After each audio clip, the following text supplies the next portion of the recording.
4,000 kilometre हैं, 4,000 kilometre China ने ले लिए हैं और हमारे फॉरेन सेक्रेटरी उनके एम्बेसडर के साथ केक काट रहे हैं। ऐसी कौन सी मजबूरी थी जब एक्साइज चीन का एरिया किसके समय वो चीन ने हथिया लिया? किसकी सरकार थी?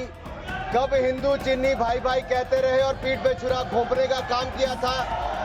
किसकी सरकार थी? कौन वो नेता थे जो डोकलाम की घटना के समय चाइना के अधिकारियों के साथ चाइनीज सूप पीते रहे और सेना के जवानों के साथ जाकर खड़े नहीं हुए? हमारी जमीन हमें वापस मिलनी चाहिए। We should get our land back. वो कौन सी फाउंडेशन है जिसके चाइना के अधिकारियों से पैसा लिया गया और आज तक जवाब नहीं दिया गया?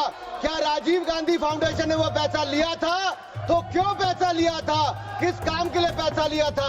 You have given China 44,000 square kilometers of land. आज मोदी जी की सरकार में हम ये कह सकते हैं, डोकलाम की घटना के समय भी मुंह तोड़ जवाब दिया तो भारत की सेना के जवानों ने चीन के सैनिकों को दिया है। Somebody once asked Indira Gandhi ji, in the matter of foreign policy, do you lean left or do you lean right? And Indira Gandhi ji answered, I don't lean left or right, I stand straight. I'm Indian and I stand straight.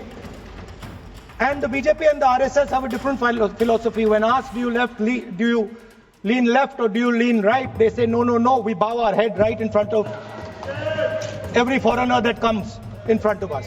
Sir, this is something that is in their culture, it is in their history, we know that. But we would like an answer from the government of India. What are you doing about our land? And what are you going to do? प्रधानमंत्री जी स्वयं सीमा पर भी गए, सेना का मनोबल बढ़ाया।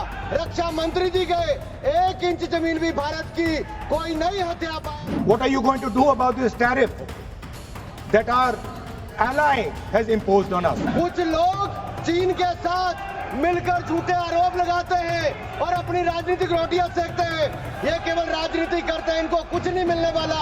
इनको जवाब देना होगा कि चाइना से राजीव गांधी फाउंडेशन ने पैसा क्यों लिया था।